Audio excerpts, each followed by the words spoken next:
MPa Aamir Anayat Sawhney, अगर आप रशीद अकबर नवानी के मुंशी हैं तो बता दीजिए। एमपीए आमिर अनायत शहानी आपकी वजह से बकरेवाला की छीना बरादरी अवामी खिदमत महाज ग्रुप को छोड़ गई, क्योंकि उनकी चोरी हुई, वो चोर आपने पुलिस से छुड़वा कर दे दिया, जिसकी वजह से वो अब मुखालफीन के कैंप में चले गए। एमपीए आमिर अनायत शहानी, आप चोरों को इस हद तक सपोर्ट करते हैं कि कच्चे की जो माएँ बहनें हैं वो महफूज नहीं रही हैं, कच्चे की जो चादर चार दीवारी है वो महफूज नहीं रही है, आए रोज चोरियां हो रही हैं और उन चोरों को आप सपोर्ट कर रहे हैं। एमपीए आमिर अनायत शहानी, आपसे बड़ा ज़मीर फरोश और आपसे ज्यादा एहसान फरामोश इस दुनिया में और कोई नहीं होगा, जिसने अपने मफाद के लिए अपने भाई नईमुल्लाह शहानी को भी नहीं बख्शा और उसे भी डस लिया था। एमपीए आमिर अनायत शहानी साहब, आपके बारे में मैं हल्फन कहता हूं कि आप बखर के अंदर होने वाले तरक्याती कामों के अंदर ना सिर्फ अपना कमीशन लेते हैं, बल्कि आप ही की वजह से बखर के बहुत सारे तरक्याती मंसूबे ऐसे हैं जो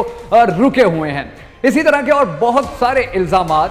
ढांडला ग्रुप के जो मरकजी रहनुमा हैं नईम इकबाल ढांडला, उन्होंने बखर नेटवर्क के साथ खसूसी गुफ्तगू करते हुए एमपीए आमिर अनायत शहानी के ऊपर लगाए हैं और उन्होंने कुछ मजीद ऐलानात भी किए हैं जो अब तक बखर की आवाम के सामने नहीं आ सके हैं, जिनसे मैं आज आपको आगाह करूंगा ताकि आपको पता चल सके कि ये कल से जो इतनी बड़ी ब्रेकिंग न्यूज़ आई हुई है इसके अंदर और कितने राज छुपे हुए हैं। मगर जब उन्होंने जो नईम इकबाल ढांडला हैं, उन्होंने जब कल पोस्ट की तो उस पोस्ट के बाद एमपीए आमिर अनायत शहानी का भी रद्द अमल सामने आया था, रिएक्शन सामने आया था और उन्होंने क्या रिएक्शन दिया था, वो रिएक्शन इस वक्त आप अपनी स्क्रीन के ऊपर देख रहे हैं। अब मैं आपको ये बताता हूं कि नईम इकबाल ढांडला के साथ बखर नेटवर्क की जब इस हवाले से गुफ्तगू हुई है तो उन्होंने और कौन कौन सी बातें की हैं और कौन कौन से ऐसे मजीद चौंका देने वाले हकाइक सामने रखे हैं कि जिनका आवाम तक आना बड़ा जरूरी है, और उन्होंने कौन कौन से अहम तरीन ऐलानात किए हैं वो भी मैं आपको बताऊंगा। सबसे पहले उन्होंने ये कहा कि हमने अपने कच्चे के अंदर चोरियां बढ़ गई थी, हमने चोरों के खिलाफ ऑपरेशन शुरू किया, हमने चोरों को पकड़ना शुरू किया, मगर हुआ ये कि बाद में उन चोरों को छोड़ा जाने लगा और जब हमने देखा कि चोरों को छोड़ा जा रहा है और हम वहां थानों में गए तो हमें पता चला कि इन चोरों को छुड़वाने में सबसे अहम तरीन किरदार,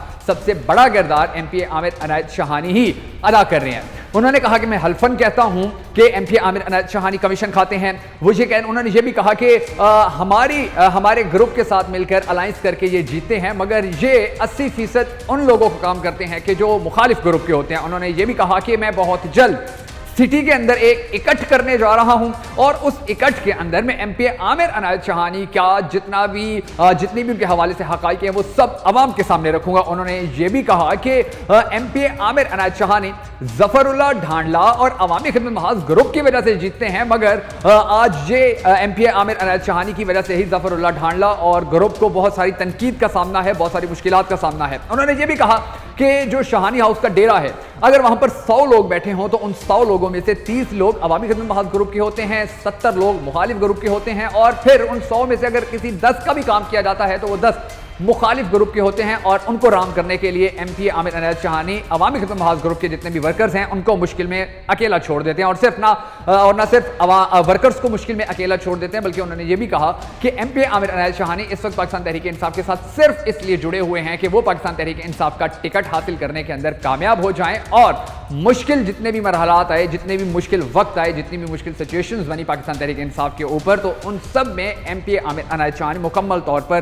गायब रहे। उसके बाद उन्होंने एक और बड़ी सख्त बात की एमपीए आमिर अनायत शहानी के बारे में। उन्होंने कहा कि एमपीए आमिर अनायत शहानी गुज़िश्ता 10 साल से एमपीए हैं, मगर आज भी ऐसा महसूस होता है कि साबिक एमएनए रशीद अकबर नवानी एमपीए आमिर अनायत शहानी से ज़्यादा ताकतवर हैं, ज़्यादा मजबूत हैं। और उन्होंने ये बात इसलिए की कि उन्होंने कहा कि पिछले 10 साल से ही सीवरेज का मसला लटका हुआ है और जब भी आमिर अनायत शहानी से पूछा जाता है तो वो यही कहते हैं कि जो साबिक एमएनए है वो काम को आगे नहीं चलने दे रहा। तो कोई इनसे पूछे कि क्या आप हुकूमत में होते हुए, क्या आप ताकत में होते हुए भी रशीद अकबर नवानी की निस्बत ज़्यादा ताकतवर नहीं है बल्कि कमज़ोर हैं कि वो आपका काम तक नहीं होने देता। इसके बाद उन्होंने और भी बहुत सारे ऐलानात किए और उन्होंने ये वादे तौर पर कहा कि एमपीए आमिर अनायत शहानी के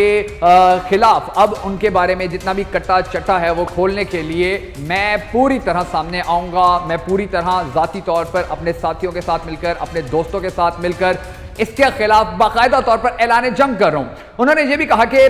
जो एमएनए भकर डॉक्टर अफजल ढांडा हैं वो तो हमारे एमएनए हैं, एमएनए के कैंडिडेट हैं आने वाले वक्त के लिए, मगर हम आने वाले वक्त में, आने वाले इलेक्शंस में एमपीए आमिर अनायत शहानी को किसी सूरत सपोर्ट नहीं करेंगे। उन्होंने कहा कि मैं अब नौतक में जाऊंगा, मैं अब कच्चे में जाऊंगा, मैं अब बहल में जाऊंगा, मैं और बहुत सारे यूसुफ शाह में जाऊंगा, बखर सिटी में जाऊंगा और वहां पर इकट्ठ करूंगा और सब लोगों को बताऊंगा कि ये MP आमिर अनायत शहानी दरअसल चीज क्या है, इनकी हकीकत क्या है और किस तरह ये पिछले 10 साल से अहलियान बखर को बेवकूफ बना रहे हैं। उन्होंने यह भी कहा कि अगर हमारे ग्रुप के जो रहनुमा है, मरकजी रहनुमा है, वो मुझे और आमिर अनायत शहानी को फ्री हैंड दें तो मैं आमिर अनायत शहानी को दिन में तारे दिखा दूंगा। उन्होंने यह भी कहा कि मैं 40,000 से ज्यादा, मैं ये हल्फन कहता हूं कि 40,000 से ज्यादा वोट हमारे ग्रुप की वजह से MP आमिर अनायत शहानी को मिलते हैं और MP आमिर अनायत शहानी आजकल जितनी हवाओं में है, जिस तरह वो अपने ग्रुप की पॉलिसियों से इनहराफ कर रहे हैं, जिस तरह का उन्होंने अवाम के अंदर अवामी खिदमत महाज ग्रुप को बदनाम करवाने का एक सिलसिला शुरू किया हुआ है अपनी हरकतों से, अपनी सरगर्मियों से, तो हमारा आने वाले इलेक्शन के अंदर, अवामी खिदमत महाज ग्रुप का आने वाले इलेक्शन के अंदर नसरुल्लाह ढांडला, डॉक्टर सुहेल ढांडला या जिया ढांडला